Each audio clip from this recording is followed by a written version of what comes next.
Hello and welcome to Stephen Williams with the creditrepairshop.com. I'm doing this quick video to show you how to read your credit reports. And again, thank you and congratulations for signing up for my membership website if you're a member, because we're going to help you get the goal accomplished that you need for working on your credit. Returning visitor. And what we got here, let me just turn my other computer down. What we have here is a credit report from a company that we worked out a special deal for all of our customers.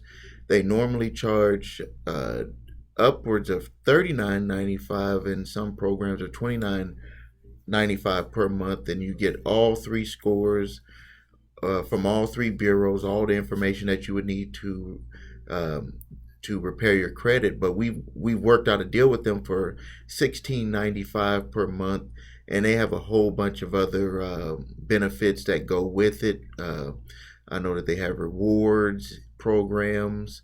They have ID theft up to $1 million.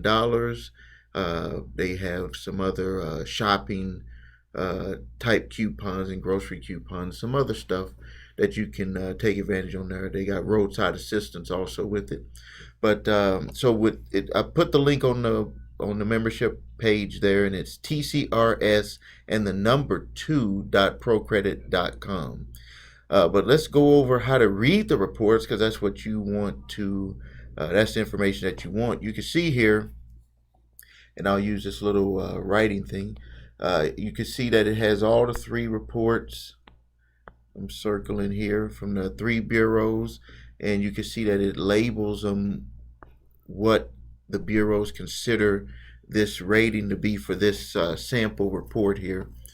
Now, when you look at your report, this is the personal information. You need to pay attention to this, because if this is incorrect, that's going to hurt your scores.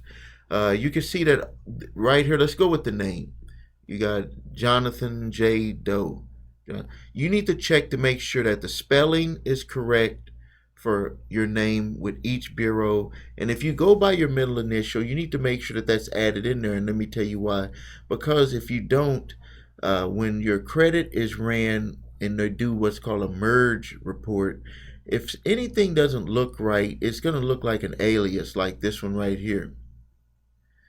Anytime you have aliases on there, and look at this John Doe, where the person, maybe they filled out a credit app and the person just put Jon instead of Jonathan, and these are aliases, and when you have that type of information on your report, it will make your score go down, because they're going to think that you're applying for credit in different names.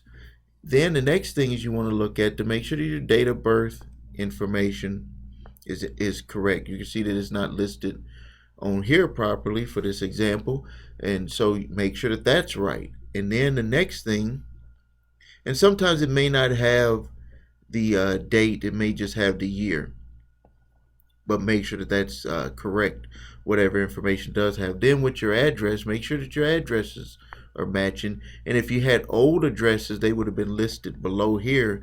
Make sure that you get those old addresses off if you've been at your new address for more than 2 years. And then it'll have your employer's information. You make sure that that's correct. Then the next part here is just, you can see how many accounts you have. The reason why it could vary from bureau to bureau is because all creditors don't report to each bureau. So that's why you could have 13 here, 9 here, and 11 here, because they may not all report. Or if it's a collection or some type of outstanding balance that's not paid, they may only put it on one bureau, or some of them do it on all three.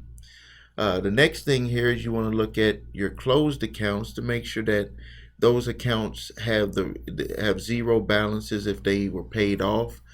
Make sure that everything is right about those accounts. And I'm going to show you later about what you can look to see if those are correct. And then also right above there was the open accounts. You're going to want to review all of those open accounts to make sure that your balances and everything are correct.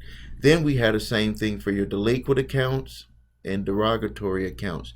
You want to see how many they are, and then when you go, that's where you're going to really be focusing on when it goes to repairing your credit. And then another thing that you want to pay attention to is any time that you had negative accounts, they will put that there. You just want to make sure that all of this is right. And we're going to go into details about how to dispute, but right now we're just reviewing, we're getting all the data so you can know where to start with your process. Now, where it has the total balances, I want you to pay attention to that, because this is something that can affect your credit score. You can see here for this example, they're all around the right amount. This could happen because one bureau may update at a different time of the month than another bureau. So a payment could be made by an individual and the payment amount didn't go through, didn't get updated at that bureau yet. Or you could have more accounts like we have here with the 13 accounts. So you had more accounts with this one. That's why the balances are higher on those. But you want to make sure that your balances are reflecting exactly what you owe, to make sure that nothing was missed on accident or any payments didn't get processed on time. And then it has here your total payments. This would be the payments that you have on all of the outstanding debt that you have. And you want to just make sure that those are right. Now the next line here is inquiries. And we can see here with the inquiries, and I'm going to show you later about where to see those, but you can see all the inquiries here. All of this information that we're going over right here is going to be important when you start the credit repair process, because if you use the company, this one here with Pro Credit, you'll be able to look and compare one month to the next, and you're going to want to see the changes reflected in this information off of the results that you're going to be getting. Next is going to be public records. If you have any public records like judgments or liens, anything that would be on your public records history, that'll be there. And then you have your time that you've had, the average length of time that you've had your loans, and that would be there. Now, this here is, just showing your revolving debt like credit cards, the usage that you use on those credit cards, if you have any real estate debt, other installment loans. And you can see here, for example, a credit card and what it would normally say. This is a sample account here, but let's just say that this was a credit card and the balance was, you could use $20,000 as your line of credit. So they would say that here was $20,000, and then they would say the usage on that one would be about 75%, a little under 75%. What you want to do is you want to make sure that any credit card type balances and stuff like that, that you want to stay within the 35 to 40% range. The reason why is because you get penalized by the bureaus when you are utilizing too much of your available credit. And real quick, I want to go through that. It doesn't matter if you have this card and you're at 35%, and then another one you're at 55%. That's gonna, all of that will be put together to draw you down. So you want to have all of your cards in the 30 to 40% range. Now let's go through the accounts. You can see listed here. You can see some collection accounts on this one, and just like I said earlier, where it didn't reflect the same amount of accounts, you can see that there's collection accounts on here, but they didn't have it reported here. And I'm going to show you how to dispute those, and you're going to basically just go with the two bureaus here. And that answers a big question that we always get to, is like, people will say, well, why is my score different with this bureau than it is with another bureau? Why is it the same? It's because you have a certain amount of accounts that are reporting on a certain bureau. And you can see here, as we go through, when it'll show the account information, and it would show you, like, if you've had late payments, or if you've been 60 days late, or if you're current, you could have okay all the way across the board, showing that you've never missed any payments. You'll see a long green, lot of green boxes there. Or if you're late, like if it's an account that just went bad, you can see a lot of red boxes that'll show that that account is not good anymore. And like this one, this is another collection, and this is a sample person's account that we had the company put together for us. But so you can see Here it has the account numbers. And you can even see where it's saying closed here and open here. That's just solely because the Bureau hasn't gotten the updated information from the collection agency saying that it's a closed account. Closed account doesn't mean that it's not owed, but what it just means that they have closed out that account. You're not going to be able to add to it. And this one would at some point say closed.